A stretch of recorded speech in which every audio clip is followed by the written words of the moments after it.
E aí, pessoal, eu sou o Herja, sejam bem-vindos a mais uma reunião do Kindred Kriegswolf, com o apoio da Aliança Nórdica Brasil, que é composta pelos grupos Yggdrasil BR, o Gin Munin, Guilda Skal, Aliança de Ouro de Balder, Andarilhos do Norte, Corvos da Tempestade e nós do Kindred Kriegswolf.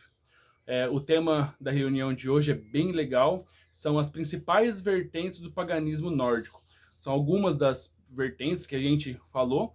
Se for do agrado de todos aí, a gente faz mais para frente vídeos curtos falando sobre um pouco sobre cada vertente. Então, vale a pena conferir. Hail!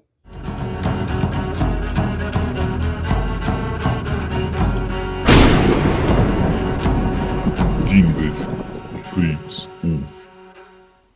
Antes que eu me esqueça, já curte esse vídeo aqui, se inscreve no canal se você não for inscrito ainda e ativa o sininho e compartilha o vídeo para chegar ao maior número de pessoas possível.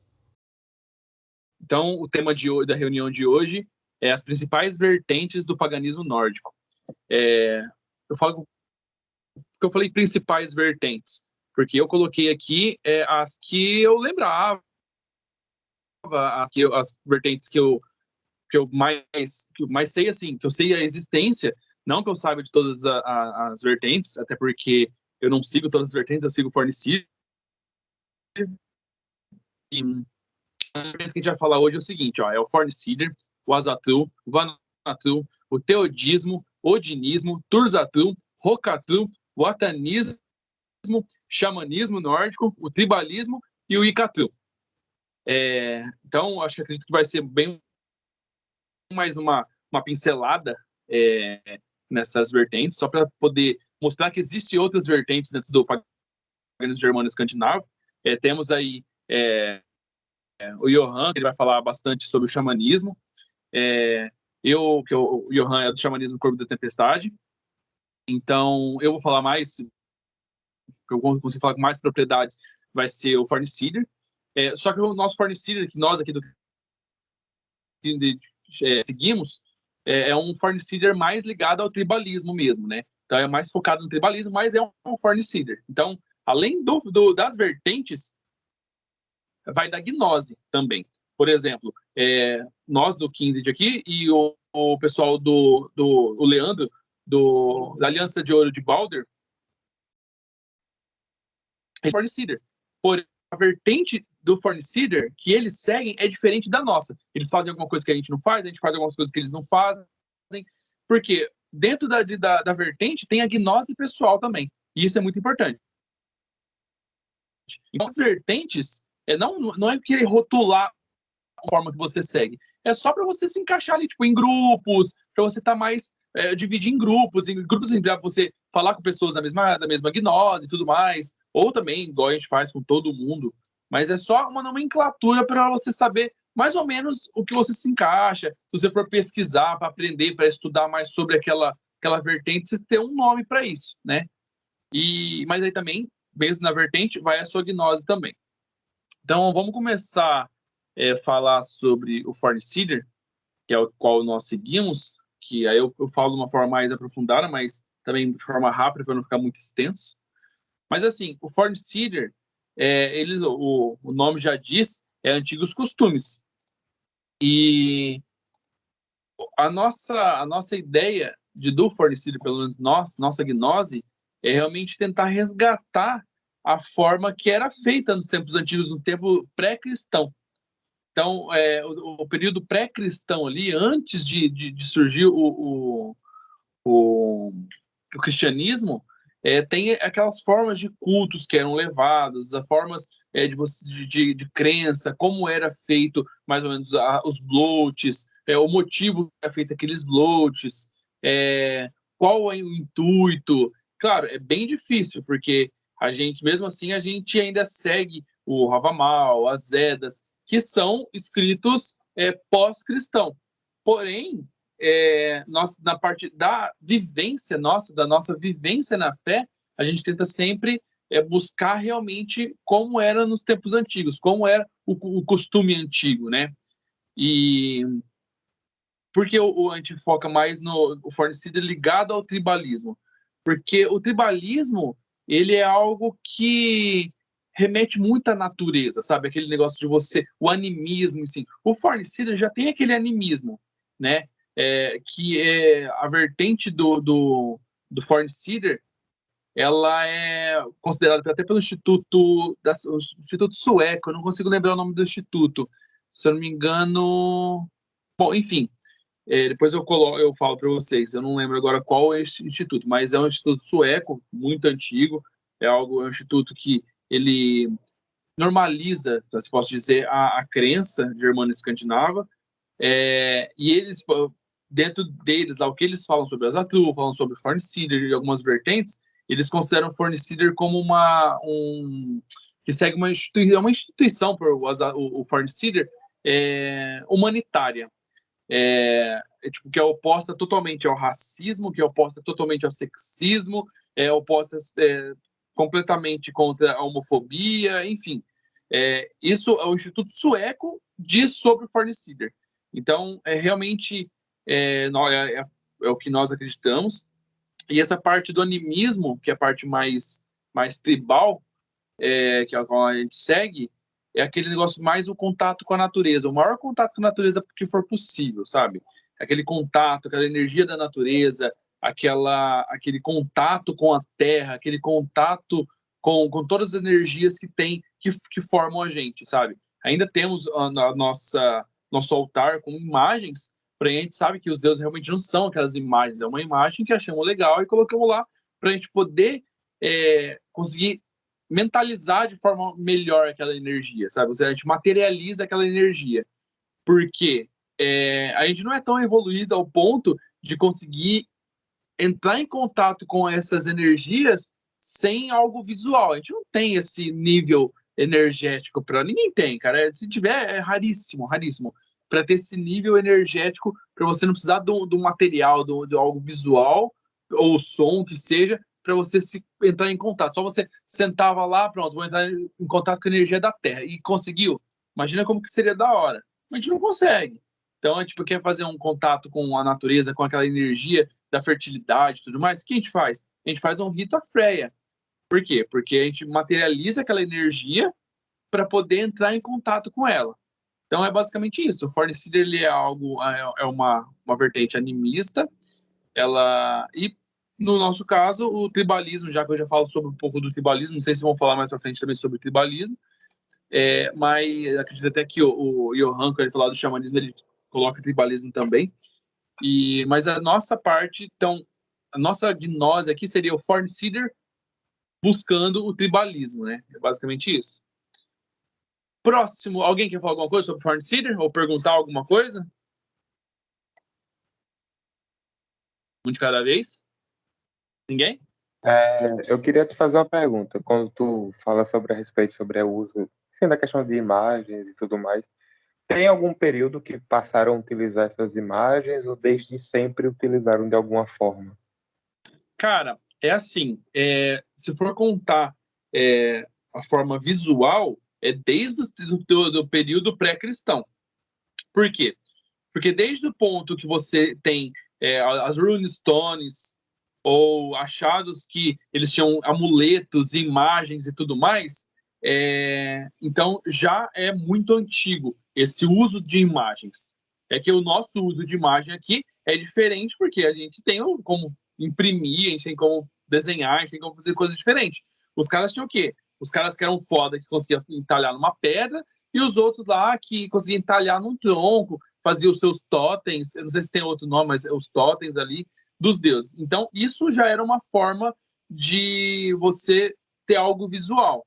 E, claro, dentro da nossa gnose aqui, dentro do Fornicida e da nossa gnose aqui do Kindred, igual eu falo, acho que eu já tive que falar isso em outras reuniões, mas isso é legal de falar. Thor não é aquele cara barbudão lá, batendo um martelo lá na bigorna. Não é. A gente sabe disso, a gente sabe que é uma energia. Mas, visualmente falando, a gente imagina um cara desse jeito. Por exemplo, os caras naqueles períodos lá, eles eram os sitiantes, eles eram fazendeiros, eles eram chucrão. Por que a gente não tem tanta coisa da nossa crença escrita? Porque os caras não tinham acesso a isso. Os caras eram aqueles caras brutos, matutão do sítio mesmo, aquele chucrão. Os caras eram assim, os caras eram brutos, né? E como que você ia pegar, vamos supor, os estudiosos ou os caras que sentiam, vamos supor, os oráculos, aqueles que passavam primeiro conto dos deuses, das energias. Como é que um oráculo ia pegar? Ele sentiu a energia dos elétrons com os nêutrons, com os prótons, energia negativa, positiva nas nuvens que se chocam e fazem um raio. Como que eles iam passar isso para um cara, naquele período antigo, que não tinha esse estudo, e passar para esses caras que era do sítio, um negócio desse? Não é mais fácil falar assim, não, tem um cara, Thor, é um cara barbudão assim, assado, ele bate o seu Mjolnir nessa bigorna aqui, o negócio sai esse raio, né? Esse é o efeito que dá. É muito mais fácil, eles iam entender. Igual eu falo, minha filha tem 7 anos. Se eu falar para ela assim, filha, vamos plantar essa semente aqui, porque a energia da terra que vai fecundar essa semente, ela vai ficar minha cara. Não é mais fácil falar assim, filha, vamos plantar a sementinha, agora a gente faz uma oração para Freya. Freya é essa deusa aqui, que ela faz germinar a sua plantinha. É mais fácil, ela vai entender, né? Isso é o animismo. Isso vem lá dos tempos antigos, que eles tinham essa forma, uma forma visual e de contos, que seriam os contos dos deuses mesmo.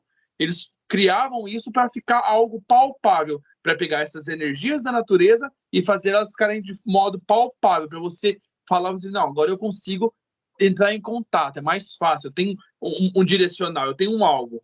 Igual eu falo, você pegar uma parede totalmente branca, sem nada, você olha para ela, você vai ver tudo, você está vendo tudo, só que ao mesmo tempo você não está vendo nada.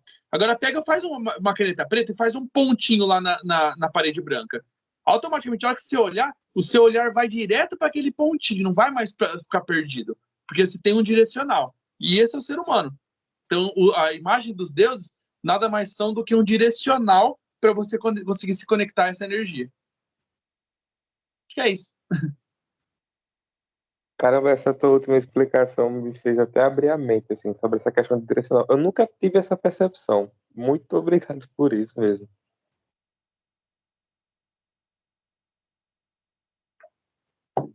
Bom, então vamos pro Azatru. Eu, particular... Bom, alguém quer falar alguma coisa sobre o Azatru? Pode falar, à vontade. Só eu tô falando. Gente, alguém quer falar sobre o Azatru? Consegue me ouvir? Tô ouvindo. O Azatru, eu já ouvi que ele meio que tem coisas parecidas. Só fala um pouco mais alto, tá bem baixinho. Eu já li e eu já vi que o Azatru tem coisas ligadas ao Wicca. Isso é um fato ou é fake? Cara, ele tem, na verdade, o Azatru, pelo que eu sei, assim, quando eu comecei na crença, comecei na fé, lá 10 anos atrás, eu comecei no Azatru, porque foi o primeiro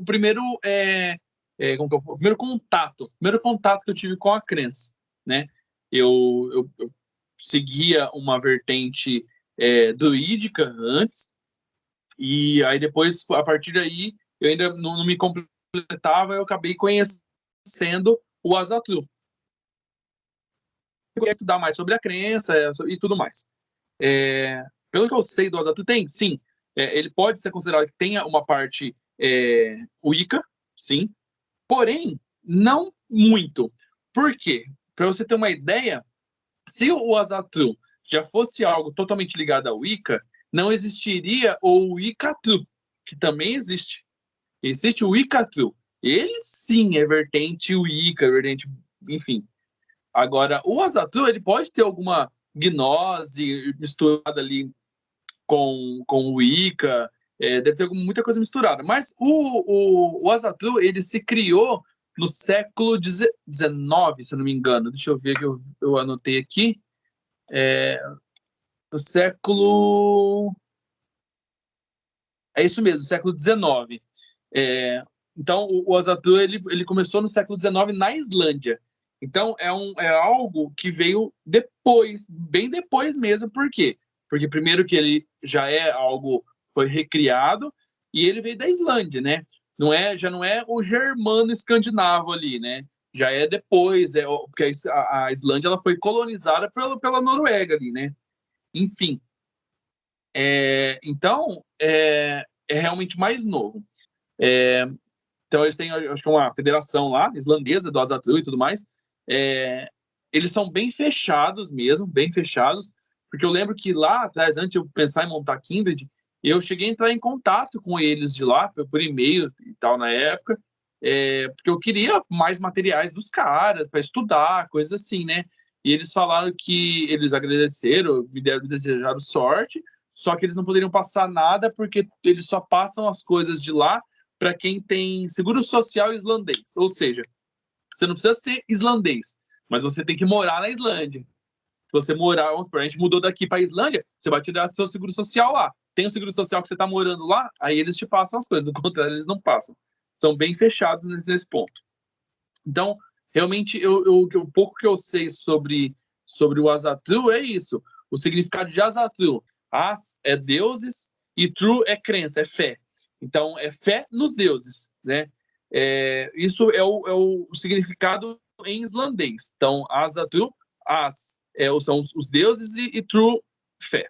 Fé nos deuses. Porém, eu já vi algumas vertentes que juntam o Azatru Vanatru. Então, que seriam fé nos deuses Aesir, que é o As de Aesir, e o Tru, e o Vanatru, que é o dos Vanir, e a fé nos Vanir, né? Mas é aquele negócio, se em islandês o As significa deuses e não fala Aesiris, então seria todos os deuses, os Vanir também. Porém, tem ainda a crença, o Vanatru, que seria o Azatru Vanatru, que é fé em todos os deuses realmente. E tem, acredito que, pessoas que sigam apenas o Vanatru, que seriam apenas os deuses Vanir. Acredito que tenha. Não conheço alguém, mas acredito que tenha. Quem ergueu a mão, alguém ergueu a mão, pode falar. Oi, tá me ouvindo? Uma coisa que eu vi foi como o Fornstad fosse justamente buscando esses costumes antigos. E o Azatru, como ele fosse uma nova religião, tipo, não tá focado no atrás, mas sim seguir para frente, como fosse o neopaganismo. É isso mesmo? Basicamente, assim, muita gente fala que o Forncidar não é uma religião, porque é um costume antigo, é só um nome falando costume antigo, né? E o Azatru já é uma crença, já é uma religião. Por muitos consideram uma religião, o Azatru Vanatru consideram ser uma religião. O Forncidar não, é uma crença. Você tem uma crença, não tem uma religião, tem uma crença. Eu tenho a crença nos deuses, sabe? É basicamente isso.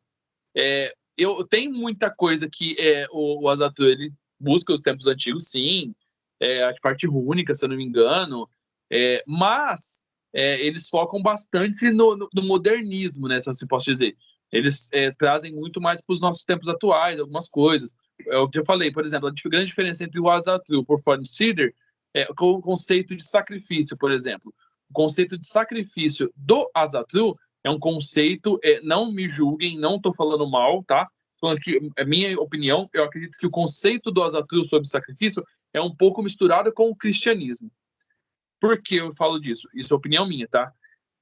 Porque o conceito de sacrifício cristão é aquele conceito de você se sacrificar por algo, você ter um sacrifício por causa lá do JC, que se sacrificou pela humanidade, esse conceito de sacrifício. E o Azatru acabou pegando um pouco desse conceito, que eles consideram um sacrifício como você estar sacrificando algo seu, né? Dar um sacrifício, tipo, dar uma comida, um sacrifício, coisa assim. Já nós, que seguimos o Forncidar, o nosso conceito de sacrifício realmente, nós nem chamamos de sacrifício apenas, sempre falamos sacrifício de sangue, porque o nome dizia isso, sacrifício de sangue. Ou seja, qual é o nosso conceito nesse sacrifício? Realmente, o sangue é algo sagrado, é a energia vital da vida. Energia, cara, energia vital de todo ser vivo, de todo ser humano, né, por assim. E os animais, é ali, sem sangue ninguém é nada. Então, aquela energia do sangue, isso que a gente utiliza. Por exemplo, quando a gente faz um sacrifício, vamos pegar uma galinha, por exemplo, que seja, a gente vai fazer o sacrifício de forma bem religiosa e de forma rápida, sem indolor, a gente não judia do animal, a gente é contra judiar de animal. Se você não sabe fazer um sacrifício, não faça. A gente sempre fala isso. Se o cara não sabe fazer sacrifício, não faça, porque você vai judiar do animal e a gente não gosta disso. Eu morava no sítio, moro na zona rural ainda, já matei muito animal para consumo, e então eu tenho essa ideia, essa mentalidade, esse conhecimento. Então, nosso sacrifício, a gente faz o sacrifício por uma galinha. Fizemos o sacrifício, deixamos esgotar o sangue ali, reservamos aquele sangue. Aí aquela galinha, aí a gente vai utilizar o sangue para consagrar algum amuleto, energizar algum objeto que você carrega com você. E a galinha, o animal, ele vai ser limpo, vai ser depenado, vai ser frito, assado, vai ser consumido pela gente. É comida, é carne. Você acha que naqueles tempos antigos os caras pegavam a comida, os caras passavam fome. Era difícil ter comida lá.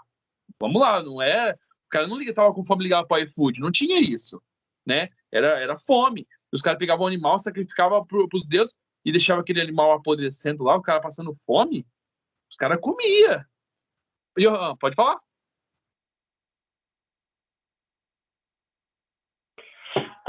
Pensando nesse assunto e até fazendo um pouco de paralelo aqui com o xamanismo, me veio uma pergunta.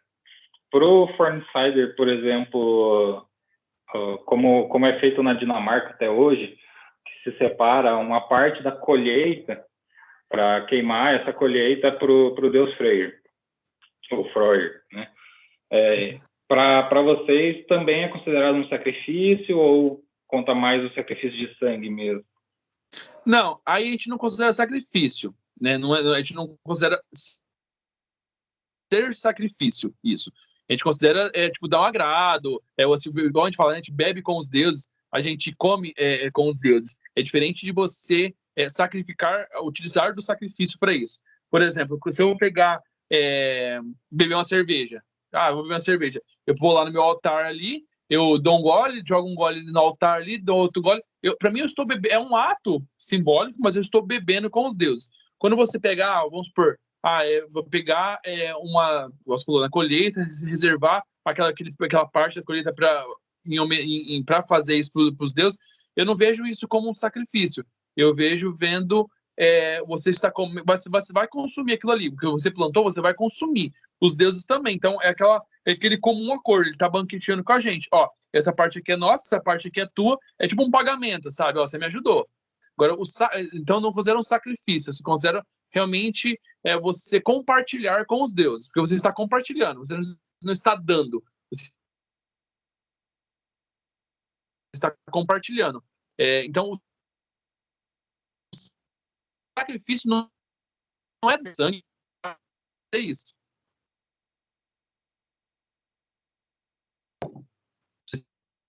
Se eu respondi.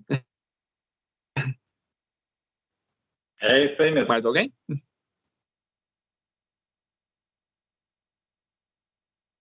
Não entendi. Pode falar, Kênia. Você tá em casa, Kênia. Nem precisa erguer a mão.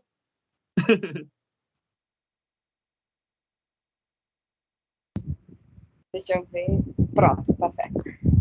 Justamente em relação... Eu dizendo que eu não ia falar, mas sempre falo, né? Em relação às egnoses e as diferenças do Asatru com o Fortify, né? Que é o que você segue.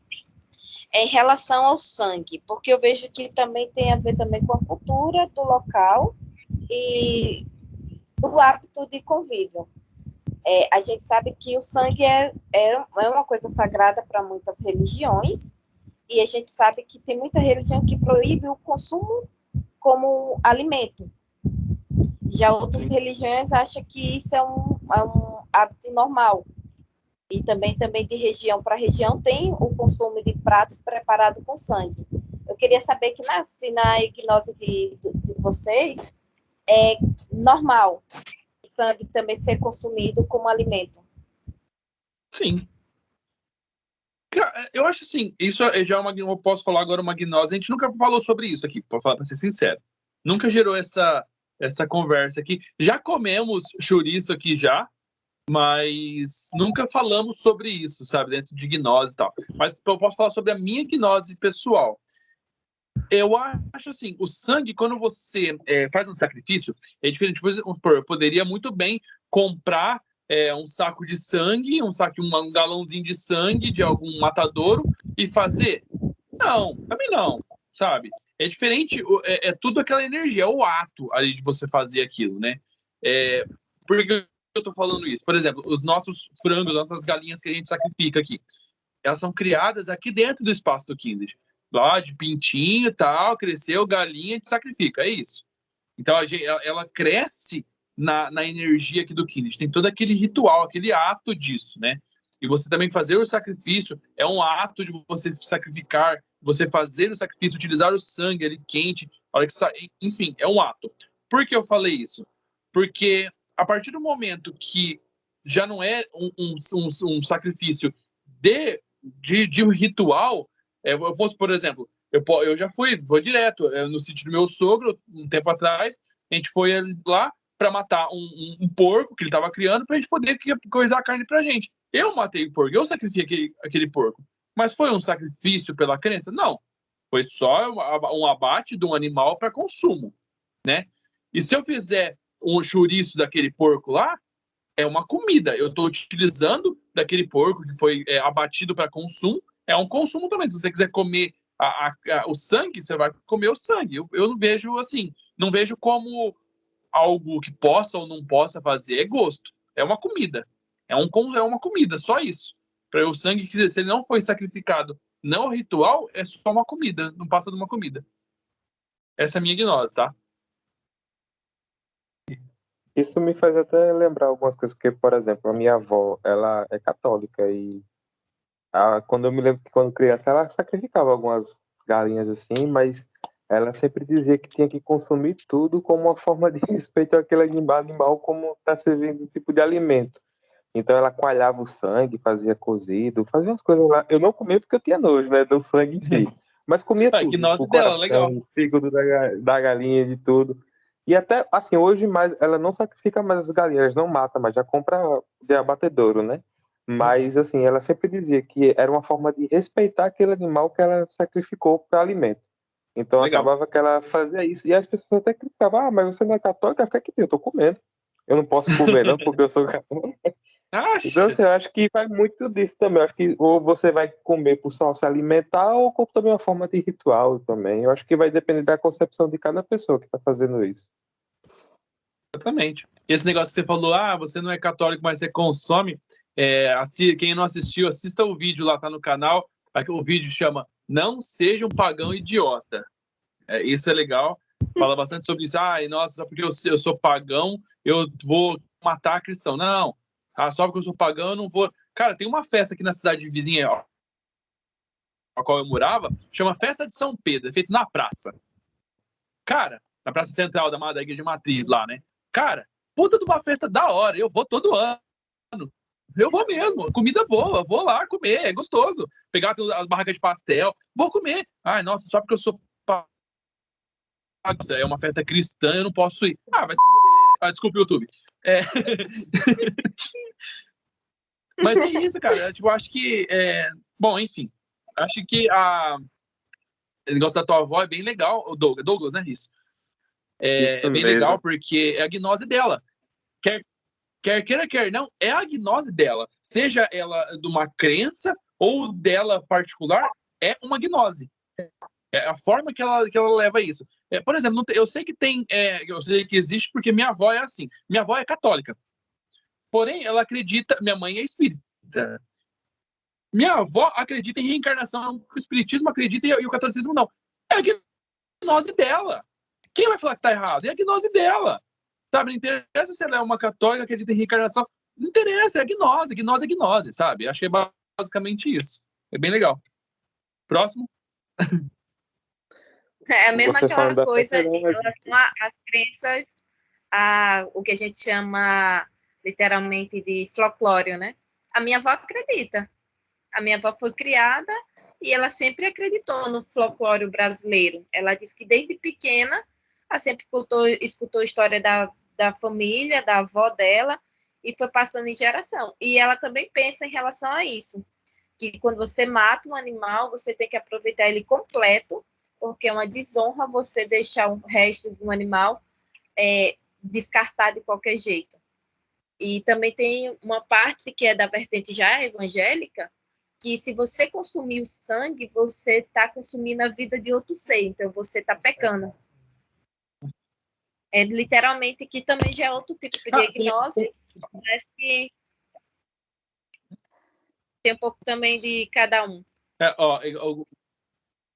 Igual a testemunha de Jeová, né? Eles não podem, acho que eles não podem comer sangue e eles não podem nem receber transfusão de sangue, não é? Não tem isso. Eu pergunto porque o Alfar, ele tá aqui escondido aqui. Ele é nosso Kindred e ele, antes de vir para ele era da vertente lá do cristianismo da testemunha de Jeová. E ele fala umas coisas que eu acho um absurdo.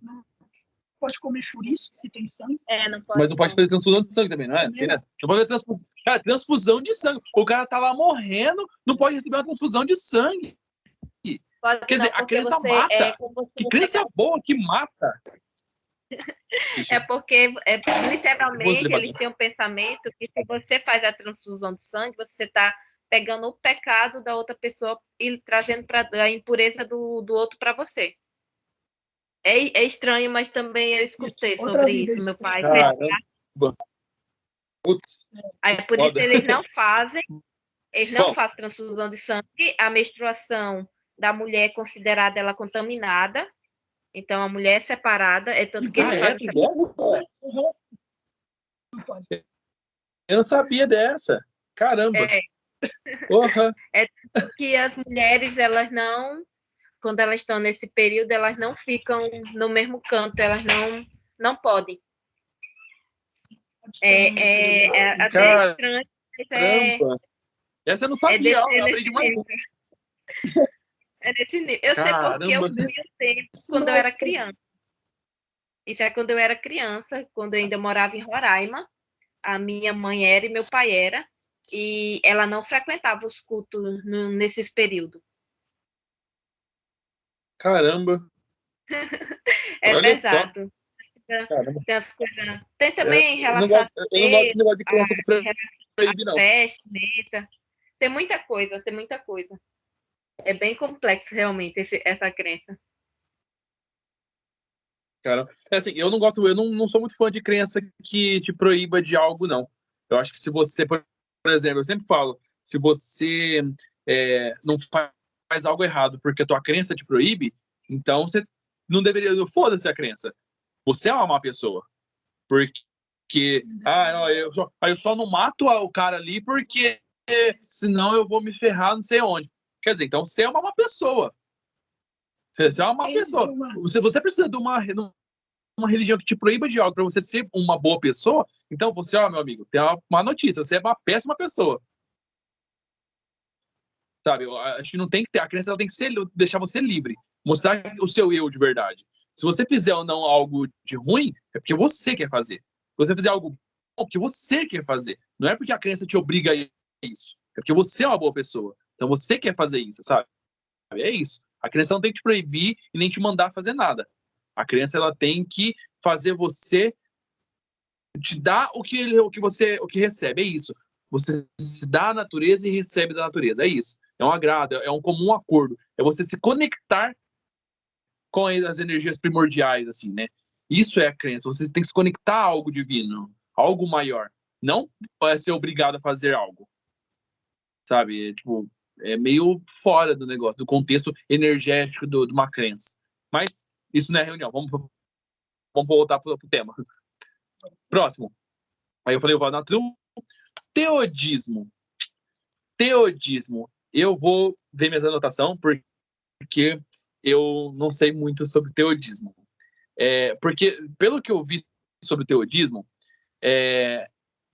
ele, na verdade, nem é tão conhecido. Porém, eu achei legal falar dele, porque a hora que eu estava pesquisando estudando sobre a reunião, eu sempre antes de cada reunião, para poder não falar merda, não tanto. E a hora que eu vi sobre teodismo, eu achei interessante. Pra gente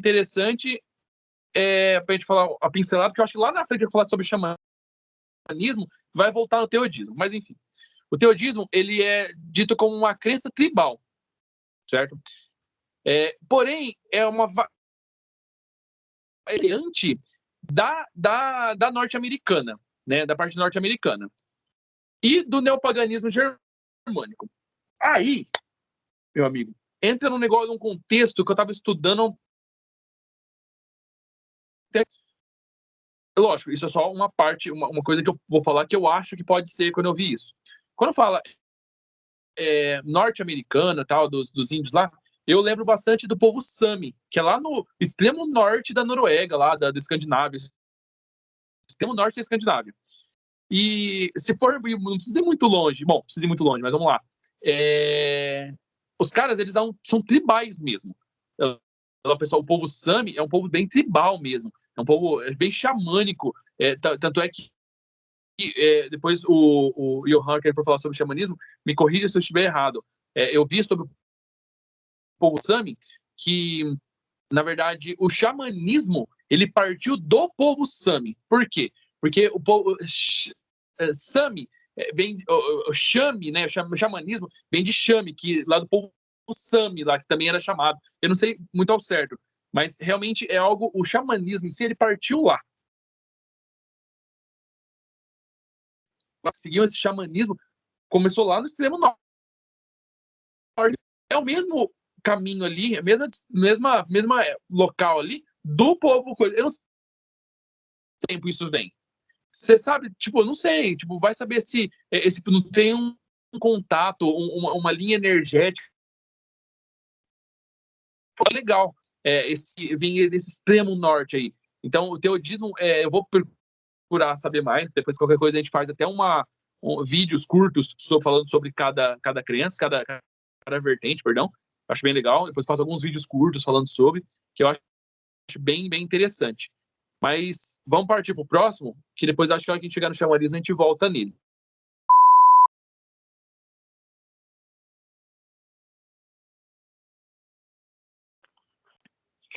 Então, acho que dá para começar puxando o gancho daquele assunto lá da origem, né?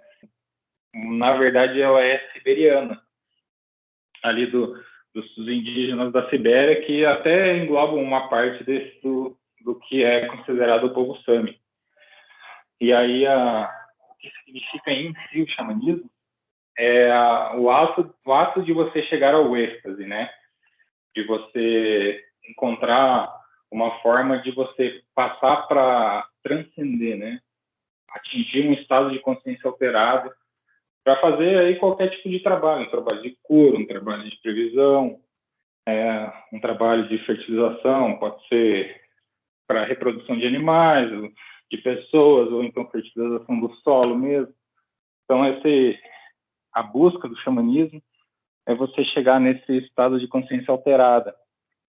E hoje em dia são considerados duas partes de xamanismo. Então, tem o xamanismo tradicional, que é o mais antigo.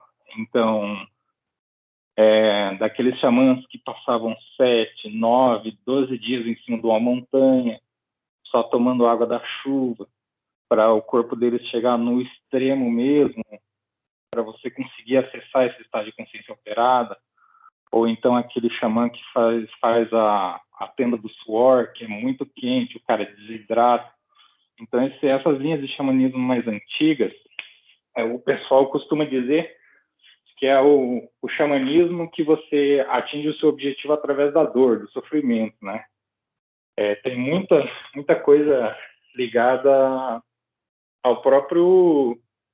algumas passagens das Edas, né? Então, por exemplo, a passagem que diz onde Odin ficou pendurado lá 9 dias para conseguir fazer o seu sacrifício do conhecimento, e aí, através disso, ele chegar às runas. Isso, no xamanismo, é considerado a morte do xamã, que é um tipo de iniciação que você faz para você atingir um objetivo de elevação. Então, tem muitos paralelos que dá para fazer.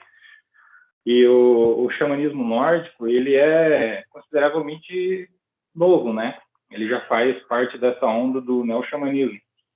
Então, o neo-xamanismo, ele tenta se desvincular um pouco dessa parte desse sofrimento que o xamã tem que passar por todas essas provações para ele ser considerado um xamã proficiente naquilo. E a linha que a gente começou a estudar mesmo quando a gente fez os nossos primeiros blogs, isso 8, 9, até 10 anos atrás, a gente começou seguindo o Asatru, né, o irlandês. Então a gente fazia os nossos blogs, fazia a cerimônia, seguindo aquele moldezinho padrão, né, a gente entrou em contato, conseguiu algumas coisas, outras não, então a gente foi adaptando. E aí chegou uma época que o Godi, do nosso Kindred, que estava conduzindo as coisas, ele começou a ter mais interesse por seguir outras linhas. Então ele se afastou um pouco do Kindred. E aí foi nesse momento que o Rafa assumiu, né? Ele recebeu esse manto de Godi do Kindred. E a gente já estava numa pegada de estudar essas coisas mais ligadas à Terra, mais próximo da gente, assim, não a nível de divindade, mas a nível dos Vaitir, né? Dos Land Vaitir, principalmente. E aí que a gente começou a fazer pequenas modificações nos nossos blogs, e aí a gente começou a obter resultados muito satisfatórios para a gente, e a gente continuou seguindo nessa linha e desenvolvendo cada vez mais. Então, assim, o xamanismo nórdico, você pode dizer que o xamanismo Sami é o xamanismo nórdico. Não. Então, assim, os Samis, eles foram perseguidos por muito tempo, né? Em qualquer país que eles estivessem, né? Tanto na Rússia, Noruega, Suécia. E teve uma época até que eles eram proibidos de falar a língua Sami. Então, eles tinham que falar a língua do país de origem onde eles estavam, porque senão eles eram proibidos de fazer transações comerciais, por exemplo, né? E os Samis, eles são praticamente nômades, e eles se movem junto com as manadas de renas. Então, eles vivem do comércio da pele, da carne, da galhada. E essa época que teve essa proibição, né, da língua, principalmente, praticamente tudo de costume Sami foi perdido. Então, eles realmente tinham menos costume de escrever do que os povos vikings, por exemplo. Então, era 100% oral o conhecimento deles, e isso foi perdido. E aí, agora, só mais recentemente, quando a Noruega reconheceu os povos Sami como os indígenas originários de lá, que eles começaram a ter certa liberdade, né? Então, você tem registros históricos, por exemplo, que nessa época de perseguição eram feitas pilhas e pilhas com os tambores deles, que o tambor Sami é o maior instrumento de conexão que eles possuem. No tambor Sami tem o espírito da rena, que é o deus guia deles, que serve tanto para o sustento quanto para saber para onde a manada está indo, para eles irem atrás de aonde vai ter a pastagem melhor, mesmo no inverno, está abaixo de 1 metro de camada de neve, a rena sabe para onde ir para ela conseguir o alimento. E aí, nessa época de perseguição, pilhas de tambores eram queimados. E, salvo algum engano, só existem 3 tambores que são dessa época mais antiga, do século XVIII, por aí, que estão conservados dos povos Samis em museu. Né? Então, e tudo que veio depois disso, depois desse reconhecimento dos Samis, é tudo neo-xamanismo. Então, uma família ou outra Sami que ficou super isolada, não sofreu tanta interferência, eles tinham alguma coisa de costume de antigamente que eles conseguiram resgatar, né? Então, esse processo de resgate da cultura, só que era muita pouca gente, né? E como o povo era um povo bem difuso, porque as planícies eram muito grandes, então cada povo tinha a sua cultura, o seu tipo de fazer essa conexão, principalmente com os elementais, né? Provavelmente vocês devem ter assistido Frozen 2, quem assistiu aí. Então, toda aquela parte dos elementais, da cultura da rena, da floresta nevoada, aquilo lá é Sami. Então, até eu vi muita gente da Noruega comentando esse filme de Frozen 2, que eles ficaram muito interessados da forma que foi respeitada essa cultura deles no filme. Então, isso é uma coisa bem interessante. E aí, então, hoje em dia é feito esse trabalho de resgate dos costumes do povo Sami, mas o xamanismo que eles praticam hoje é quase que 100% neo-xamanismo. Então, e é feito um paralelo, né? Porque o xamanismo em si, o nome xamanismo, ele é usado de forma genérica para determinar o costume de um povo, normalmente de um povo nativo, indígena. Se você for perguntar para um indígena, por exemplo, aqui do Brasil, qual é a linha de xamanismo dele, ele não vai entender. Mas se você perguntar para ele qual que é a pagelança da sua aldeia, né? Então, cada indígena tem as suas crenças. O Guarani, por exemplo, tem o conto do Tupi, que é o deus lá. Então, tem até aqui em Foz do Iguaçu, aqui no Paraná, que a criação das cataratas do Iguaçu são relacionadas a uma lenda tupi-guarani. Só que aí você vai fazer um paralelo, por exemplo, com os indígenas lá do Acre, os Yawanawá, eles têm outro tipo de crença relacionado com a região deles, né? Então, por exemplo, o Hauá, que é o que determina a aldeia deles, é de queixada, né? Aquele animal que é parecido com o javali, só que ele é menorzinho. Então, um dos contos é que os Yawanawá eram queixadas que se tornaram homens.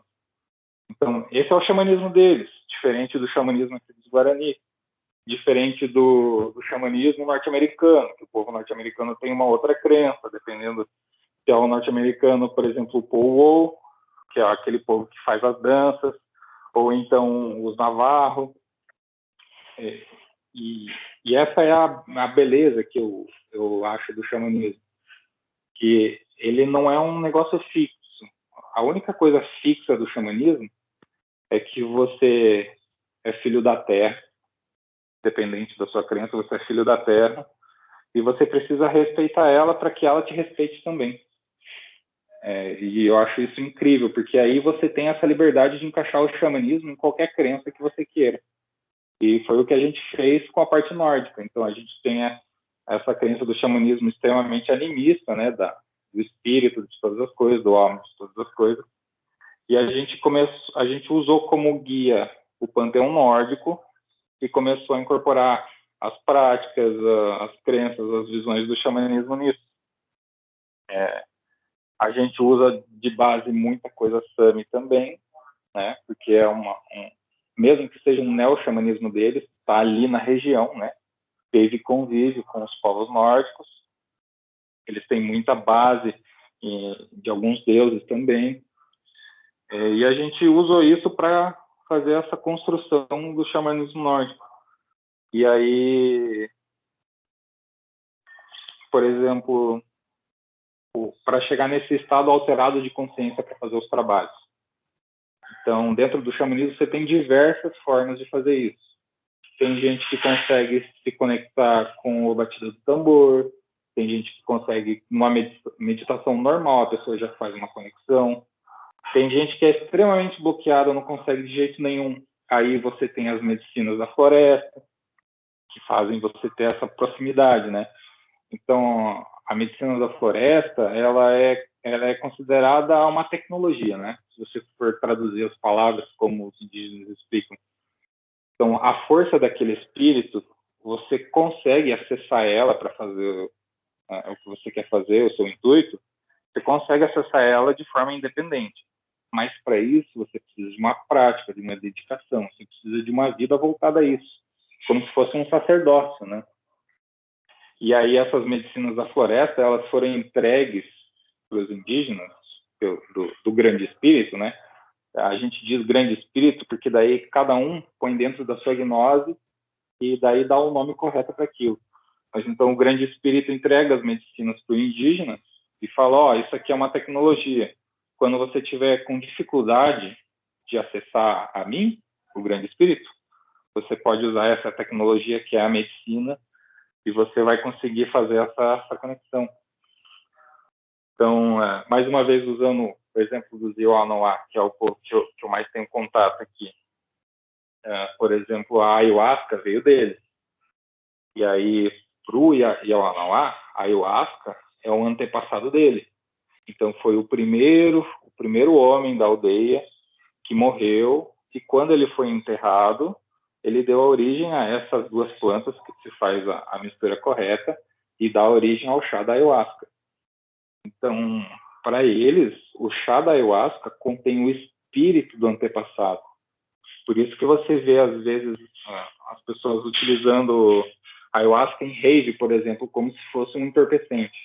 E isso deixa eles extremamente emputecidos e tristes e desgostosos com a modernidade, porque ele banalizou o espírito do ancestral dele, entendeu? Então, por isso que a gente tem que ter o respeito, né? E a consciência do que está sendo feito. Então, às vezes, se você não tem conhecimento da medicina, você procura outra forma de fazer essa conexão com o xamanismo, né? Tem o tambor, tem dança, tem meditação guiada. E aí você faz essa ponte com a parte nórdica mesmo. Então, a gente cultua os deuses, né? Seguindo um pouco da cartilha mais Azatro, que foi a que deu origem para os nossos cultos. Então, a gente tem os deuses, a gente celebra alguns blots, só que como a gente tem essa ligação com a natureza do local que a gente está, né, que a nossa presença está interferindo na natureza, então a gente meio que adapta algumas coisas para a nossa realidade. Então, por exemplo, um lote de fartura, para a gente não faz sentido celebrar ele num momento em que é um momento de decadência da natureza, por exemplo, o outono. As coisas estão morrendo no outono, para quando chega o inverno, você começa a preparar o solo para plantar de novo. E daí na primavera está tudo já germinando, né? Então, para a gente que segue essa linha natural, ligada ao ciclo da vida natural, não faz sentido celebrar uma celebração de fartura no momento de morte. E aí isso é um trabalho bem complicado, porque muita coisa se perdeu, né? Dos ritos e das celebrações. Então, alguma coisa a gente faz, adapta, sente como é que flui aquilo. Então, a gente tem pessoas sensitivas no nosso kindred e isso serve meio que de guia para a gente, assim, para a gente fazer, tá certo, tá errado, a gente conversa com todo mundo, reúne, faz as nossas meditações, nós temos as nossas músicas, que a gente mesmo compôs. Então, a gente tenta voltar ao natural mesmo, aceitar todas as coisas como se cada coisa tivesse o seu espírito. Perguntas? Tem uma pergunta sobre o xamanismo, porque um tempo atrás no grupo do Yggdrasil estavam debatendo a respeito sobre o ayahuasca.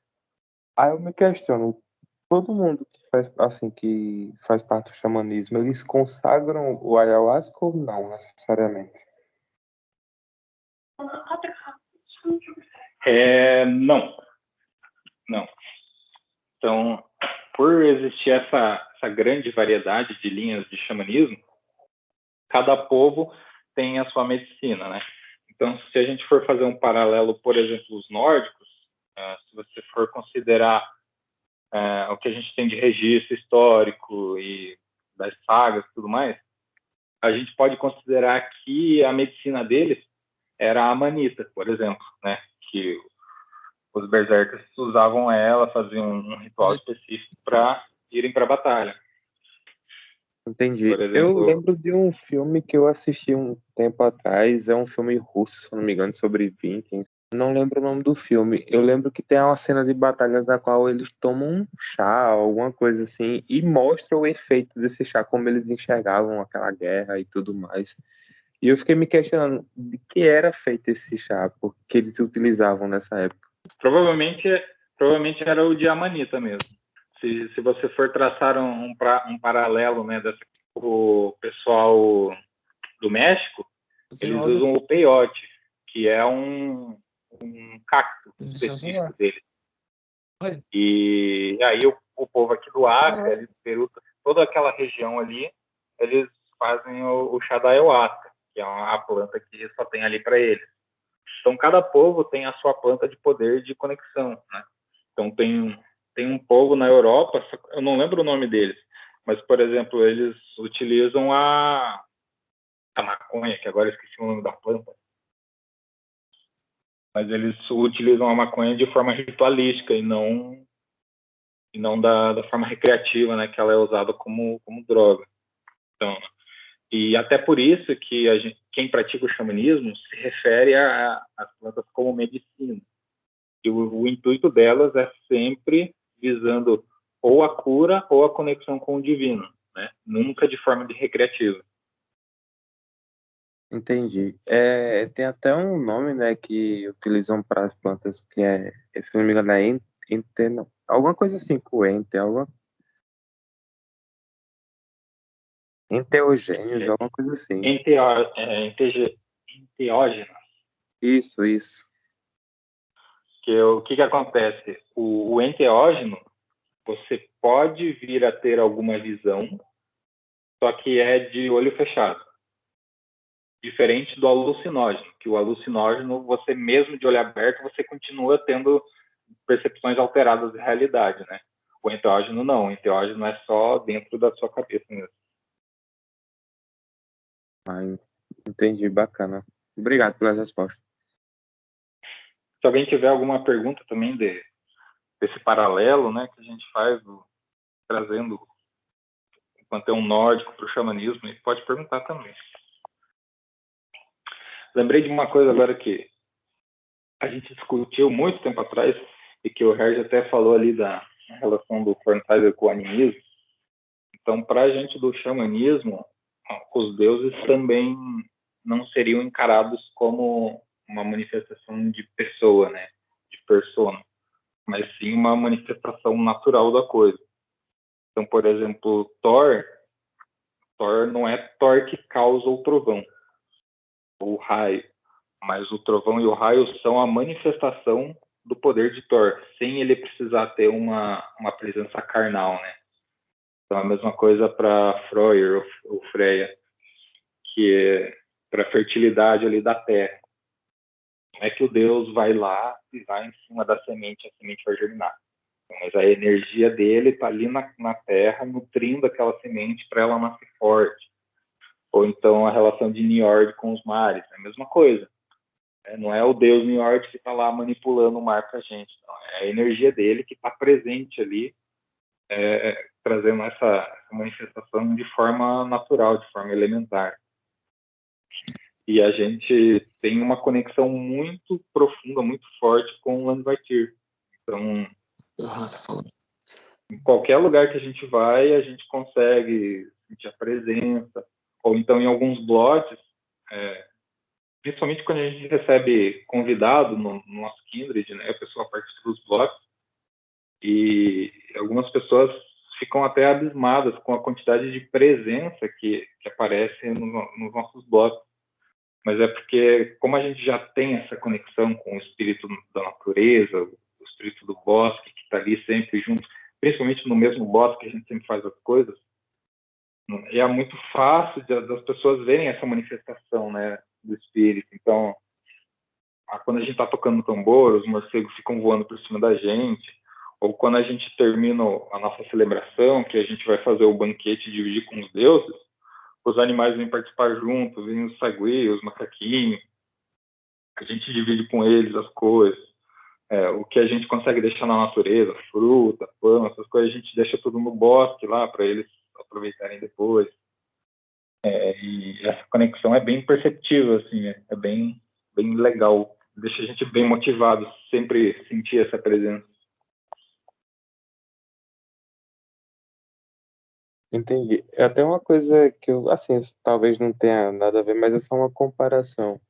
Eu fiquei lembrando de algumas bandas que eu escuto, como, por exemplo, o Ardruna não sei se é Fordon, alguma coisa assim, Fordon, mas também tem aquela Heilung, alguma coisa assim, que eu percebo há uma diferença muito enorme entre eles, mesmo sendo que as canções falem sobre a respeito dos deuses e tudo mais. Em relação a Heilung, eu acho que é Heilung, alguma coisa assim, eles são xamânicos, porque o estilo deles, assim, todos os shows, as canções dele, tudo, o jeito deles, assim, me traz essa percepção de xamanismo, diferente dos outros. É exatamente isso mesmo. Eles têm essa pegada mais tribal, assim, mais xamânica mesmo. E eles tratam muito dessa parte animista também da coisa. Então, as músicas deles, as que você consegue a tradução para a letra, você consegue perceber isso, que eles têm essa relação animista da coisa também. E a questão do tambor, o tambor ele é representado em todas as linhas de xamanismo. Então, você não encontra uma linha de xamanismo sem o tambor. O tambor é o coração do xamã, né? É o maior instrumento de conexão que você consegue usar. Ele tem uma vibração específica, né? Então, cada povo tem um tambor feito do seu jeito, porque na região que eles estão ali, é o ideal para fazer essa conexão, né? Bem interessante isso mesmo. Assim, é vivendo e aprendendo essas diferenças, assim. Porque eu só tinha concepção de, por exemplo, quando eu conheci a questão da cultura nórdica, que só existia o Asatru.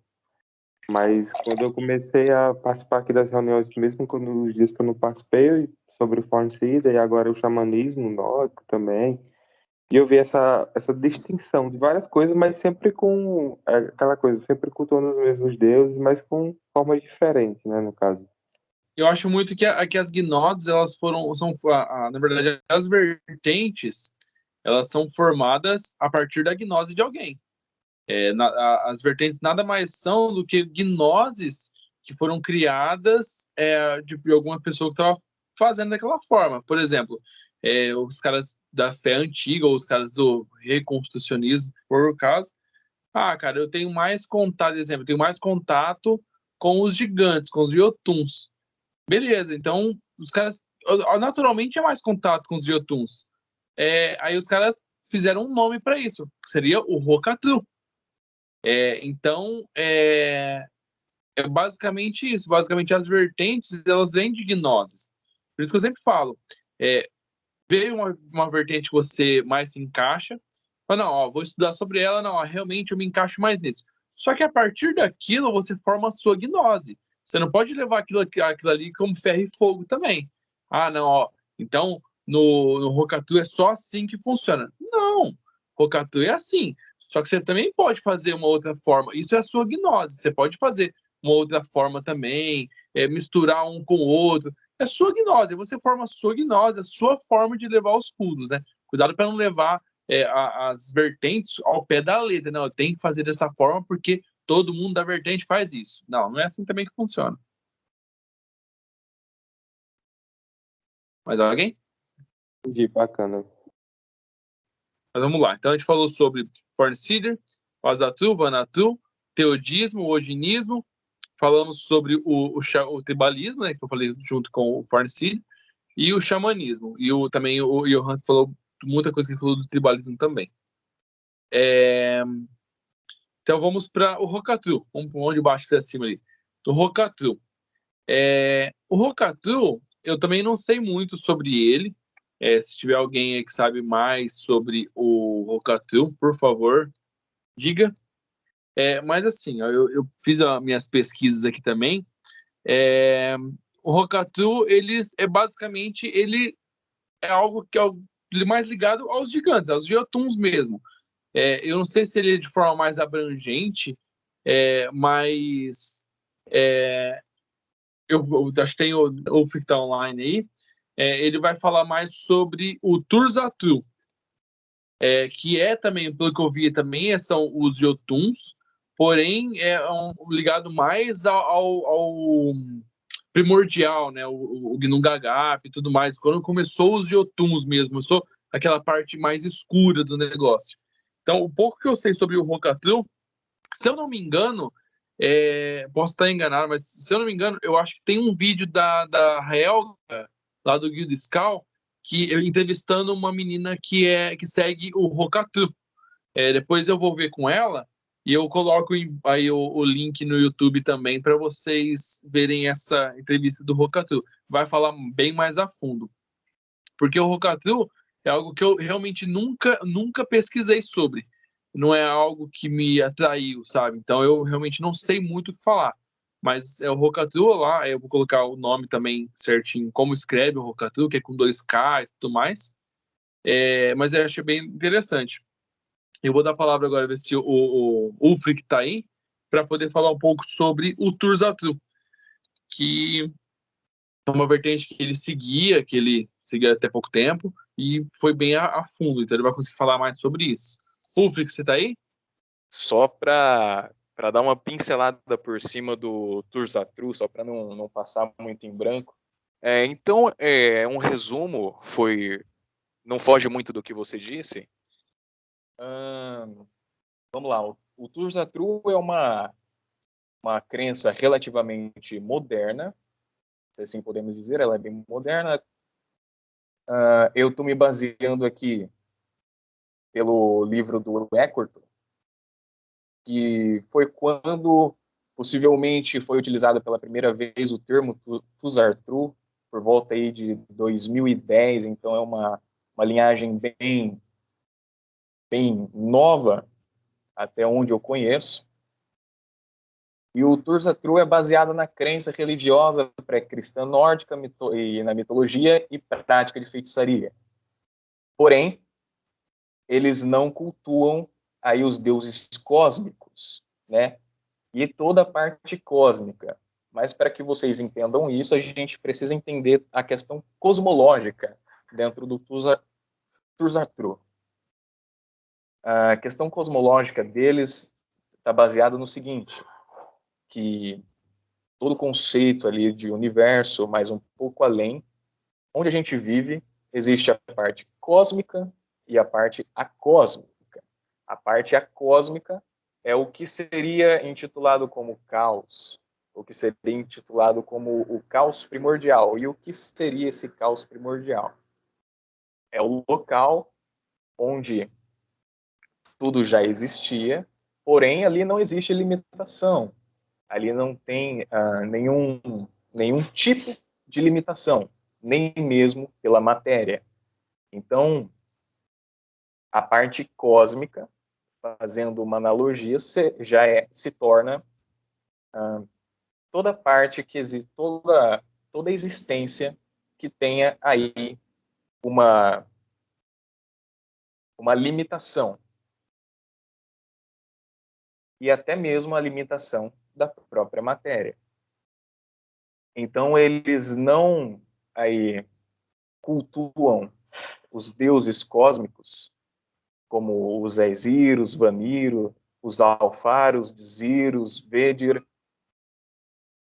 Eles cultuam os Turzes, que no caso são os gigantes, mas não os Jotun. Os Jotun, eles também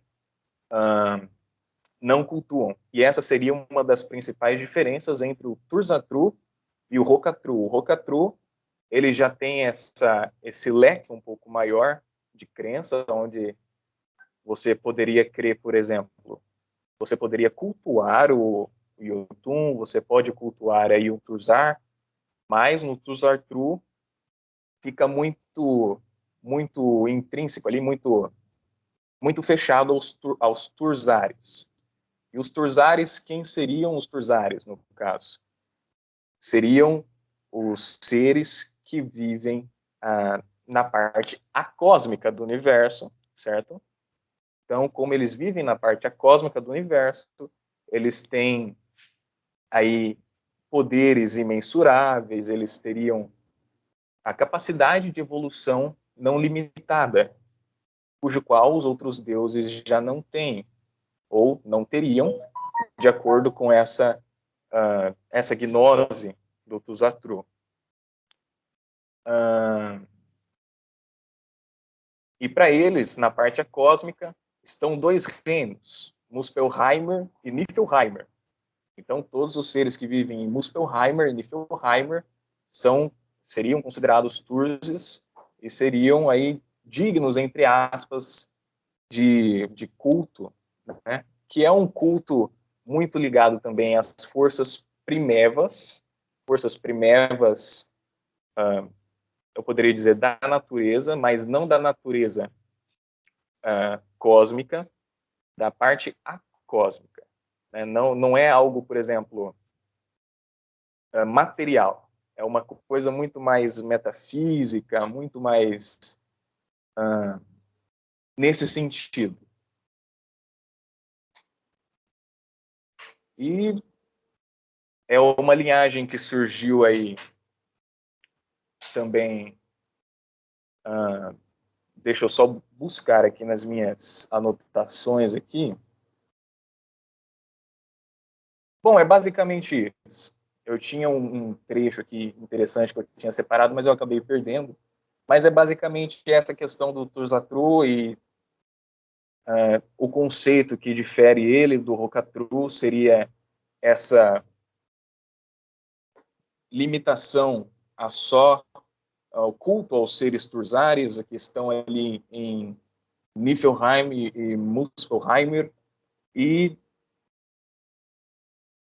meio que demonizando, entre aspas, tudo que seja matéria, tudo que seja material, deixando com que, tratando assuntos materiais como sem importância. Então eles tratam muito mais de uma forma metafísica, buscando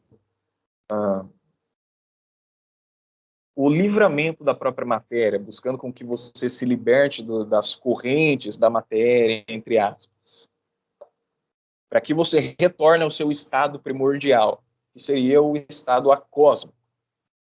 Basicamente é isso. Então, falamos sobre o Fornicide, o Azatru, o Vanatru, teodismo, perdão, o xamanismo, o tribalismo, Rokatru, Turzatru. Eu vou falar um pouco sobre o Wicatru, que também é algo que eu nem sabia da existência. A Helga me falou hoje, estava conversando com ela me falou sobre o Wicatru, ela também falou que não saberia explicar sobre, mas existe o Wicatru. Muita gente falava que o Wicatru, aliás, o Azatru, ele tinha uma vertente puxada para o Wicca, mas se tivesse, realmente tem uma parte ali, a roda do ano, que o calendário ali é mais focado no Wicca e tal, só que não é tão focado no Wicca como o Wicatru. O Wicatru, eu sinceramente não sei muito sobre ele, eu nem sabia da existência dele até pouco antes aí, mas eu já ouvi o pessoal falando de Wicatru, como eu faz muito tempo eu vi isso, eles chamando, cara, segue o Wicatru, porque falava que só porque a pessoa seguia o Azatru e tinha uma roda do ano lá do calendário mais ligada ao Wicca. Então muita gente falava assim, você é o Wicatru, tipo, como snob, sabe? Tipo, zoando a pessoa. E isso eu vi há muito tempo, mas eu não conheço muito bem o Wicatru, a vertente. Mas eu sei que ela é bem ligada à roda do ano, da Wicca e tudo mais. Acredito até, posso estar enganado, que esse Wicatru seja algo mais focado ali na parte da Gália ali, né? O pessoal que é mais ligado ao Odinis, não, perdão, como que é o nome? Aos druidas e tudo mais, pessoal celta, lembrei. Pessoal celta, porque o Wicca ele vem da bruxaria natural, que era do povo celta, se eu não estiver enganado, e seria o Wicatru seria mais ligado assim, uma vertente nórdica mais celta, assim, algo assim, acredito que seja isso, dentro dessa vertente, mas é bom pesquisar também, é legal vocês conhecerem sobre o Wicatru também. Alguém tem alguma coisa para falar? Porque agora eu vou partir para o otanismo, que é algo que é bem delicado de falar. Então, gente, fala alguma coisa aí, alguma pergunta, alguma dúvida antes de entrar nesse último tema aí, nessa última vertente.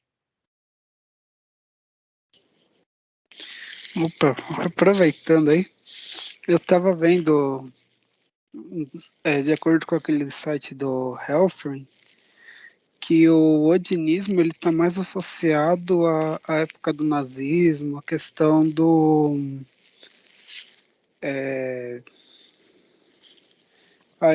esqueci o nome, da raça ariana, essas coisas. Eu não sei se realmente tem a ver com isso, mas a primeira informação que eu achei foi essa. Sobre qual? Que cortou? O odinismo, que ele está mais ligado não. a essa questão, assim, pelo menos foi o que eu Então, achei, que seria um monoteísmo, né, baseado no Odin. Então o Odin seria o único deus, mas que ele foi mais utilizado no período do nazismo. Isso tem uma grande confusão nisso, sim. Realmente tem.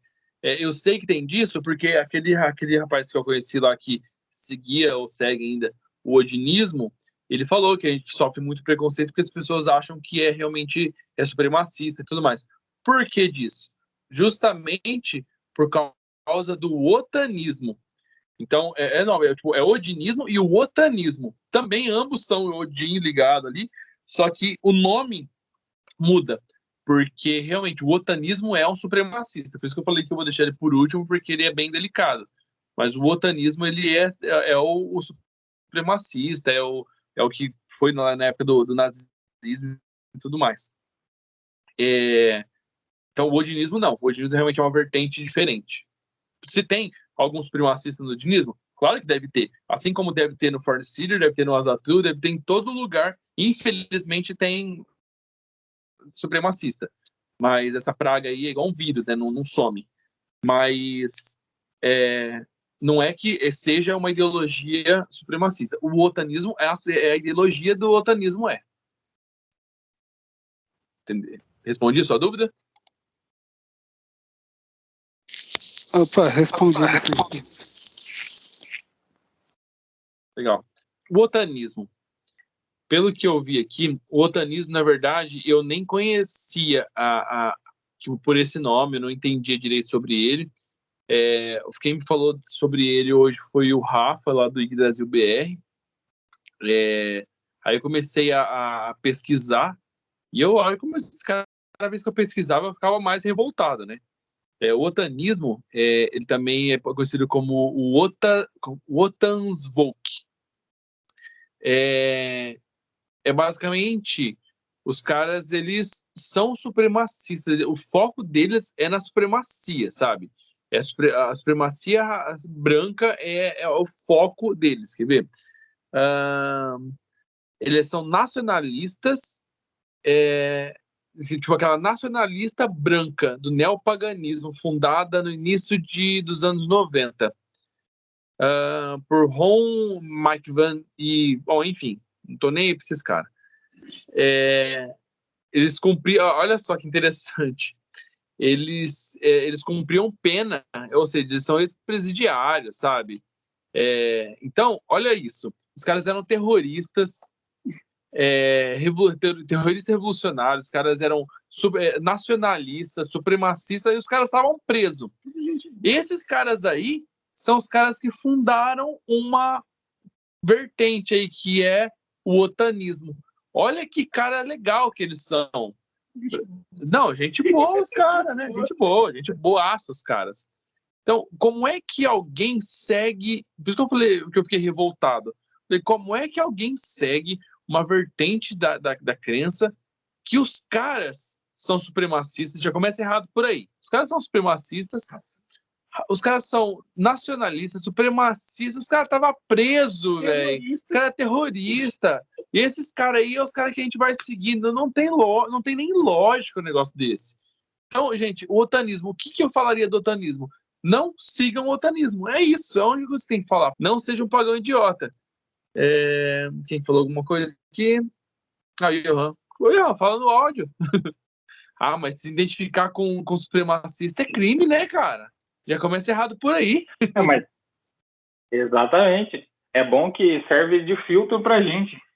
Se a pessoa diz assim, eu sou votanista e sigo, aí você pergunta, mas você sabe do que se trata? Não, eu sei do que se trata. Então você é uma pessoa elegível de ser cobrida de porrada. Gostei. Boa. Boa. Perfeito. Agora eu entendi. Agora eu concordo. Porque assim, ó, tem gente que às vezes o cara escutou o termo em algum lugar e ele diz, eu sou isso, só para achar que faz parte do grupinho. Agora, se o cara cultua isso e ele sabe do que se trata, a conversa não é com a boca e com a língua, é com outro tipo de parte de corpo. Nossa! Boa, gostei. Na real, e sabe que agora que você falou isso daí, eu concordo, porque realmente é triste de ver, por exemplo, o que aconteceu esses dias aí do pessoal do podcast ou do Jovem Pan, ou seja, onde for, que começou a aparecer, os caras fizeram menção ao movimento neonazista, supremacista aí, e com isso começou a aparecer mó galera imbecil, que a gente consegue dividir. Brotou os caras estavam escondidos, brotaram. Eles estavam tudo escondidinho. Aí apareceu esse negócio, os caras criou a asinha, a gente começou a ver quem são as pessoas, sabe? Quem são, quais são as ideologias.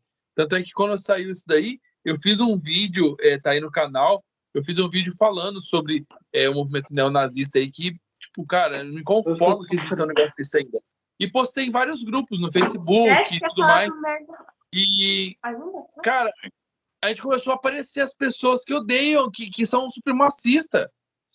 Começou a sair do armário esses caras, sabe? Começou a brotar. E foi bom isso acontecer. É triste, mas foi bom, realmente, concordo com o Johan.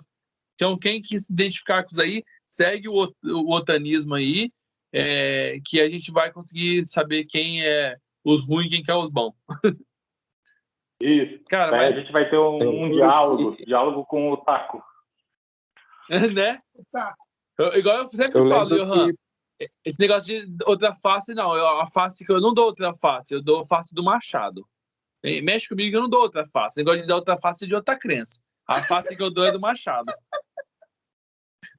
Eu lembro que postaram lá na Yggdrasil BR sobre aquela questão do Monark, e muitos comentários de pessoas escrevendo em inglês lá que, cara, quando eu vi assim, eu falei, cara, tem que ter muito cuidado, porque essas pessoas aparecem do nada, comentando, tipo, a favor do neonazismo, essas coisas assim, tudo. E eu fiquei, caramba, e eu até me lembro que eu até comentei hoje a respeito de uma página lá no grupo que falava sobre o neonazismo, ao mesmo tempo falava sobre o feminismo, falava sobre a questão de branco, essas coisas e tudo mais. E eu também lembrei de uma página que era, se eu não me engano, eram alguns alemães que estavam lá, que eram administradores da página, que você percebia só pela face da pessoa, a expressão dela, que ela já tinha aqueles conceitos de neonazismo. Então, tipo, e eu percebi que eles não gostavam mesmo quando alguém intervia, tipo, eles faziam sempre lives no Instagram. E ele deixava aberta, mas quando alguém, tipo, negro ou alguma coisa, participava da live, eles não deixavam falar. Ficavam cortando, rindo, debochando. Você percebia, mas quando eram outras pessoas, não tratavam muito bem, legal, bacana. E você percebe que ali existe sim um conceito dessa questão de supremacismo. Complicado, né, cara? Mas é o que o Juan falou, é bom que acontece isso, que a gente consegue, esses caras criam força e começa a aparecer. Às vezes você tinha uma pessoa que você considerava, achava que era uma pessoa boa, e aí a hora que acontece esse negócio aí, a pessoa se mostra um supremacista. Você fala, cara, eu confiava e é bom que apareceu isso daí, porque agora eu sei com o que eu tô lidando. E, realmente. Então, vamos fazer o contrário, vamos incentivar quem se identifica com o otanismo, por exemplo, ela fala, cara, segue mesmo, velho. Segue mesmo, vai lá. Você acha que é da hora? Segue de verdade. Isso eu acho bem, bem legal. O pior é que esse lance aí do vídeo que eu fiz, de tudo que aconteceu aí, em grupos do WhatsApp, teve um grupo que não vou citar o nome, tem um cara também que não posso citar o nome, mas ele muita galera aí já teve um passado ruim com ele. Nunca vi alguém ter um passado bom com esse cara. E o cara, ele disse que não, que ele tem que seguir sim, porque essa crença, porque todo mundo tem sangue germano. Porque todo mundo partiu, tipo, como se a humanidade partiu lá da Escandinávia. Começou lá na Noruega. O primeiro homem começou na Noruega, então todo mundo agora tem sangue norueguês. É tipo isso. E não, por isso que é o cara que é o pagão idiota. É o pagão idiota que fala que ele acha que só que toda outra crença que é diferente da dele é uma bosta, e ele é o revoltadinho da família. É isso. Esse é o moleque que se ele descobrir que o primeiro homem, eu acho que se ele descobrir que os primeiros homens surgiram lá do continente africano, acho que ele vai chorar em posição fecal lá no quarto dele, porque sério mesmo. Ah, certeza. É isso que eu ia falar. Tinha que dar uma aula de história geográfica para um cara desse. Nossa. Demorou muito Né? tempo para o ser humano para Escandinávia. Ó, a resposta para esse tipo de cara aí, ó, eu tenho na minha camiseta, ó, aqui, ó.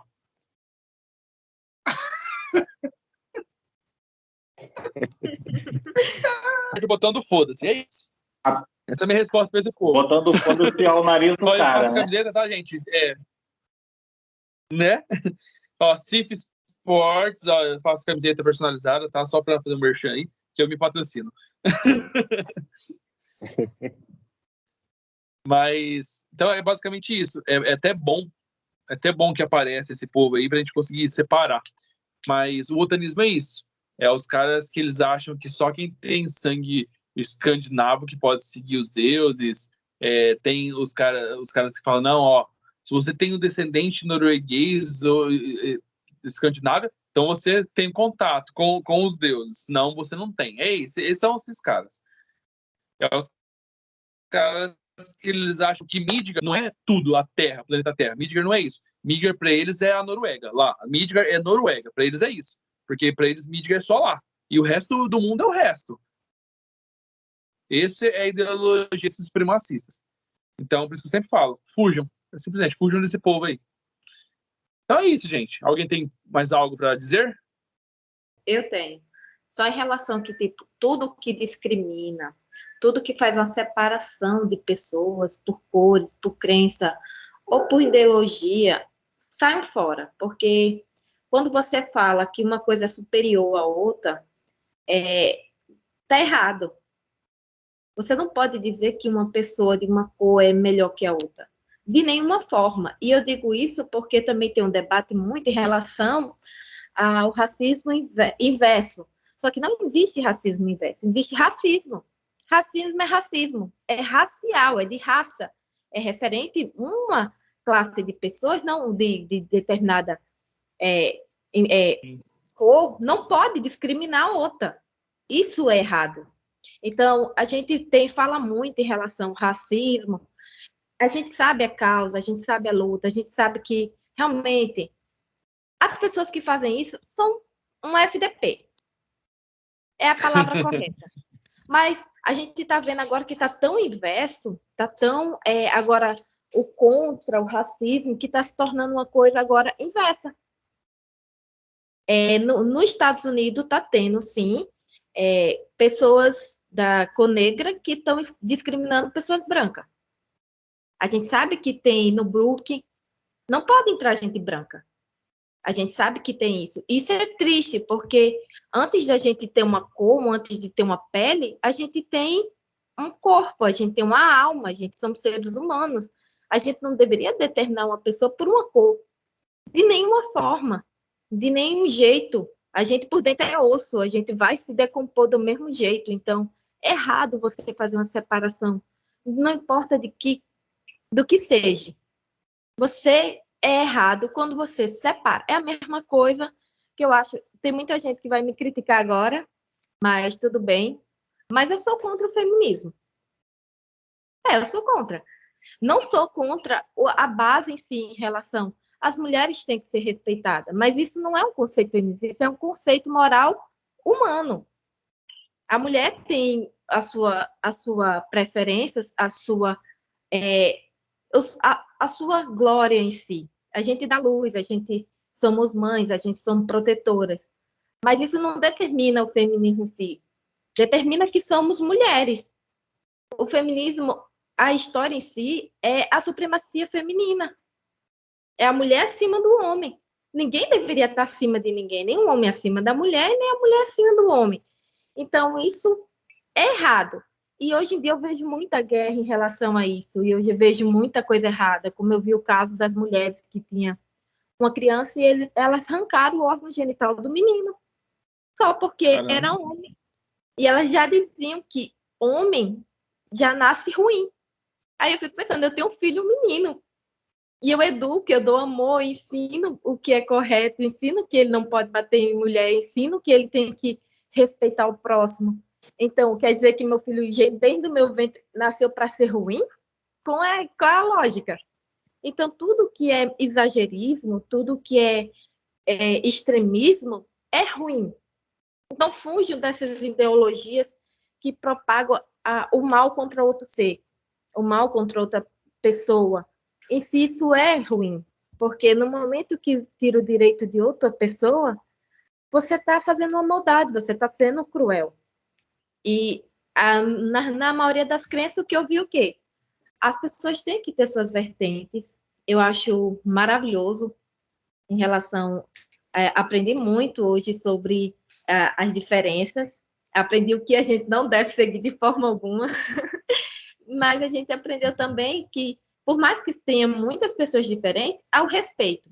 Isso é muito bom. Porque a gente vê que nem todo mundo tem a mesma ideologia, mas o respeito prevalece. Pelo menos eu espero que isso permaneça nos grupos.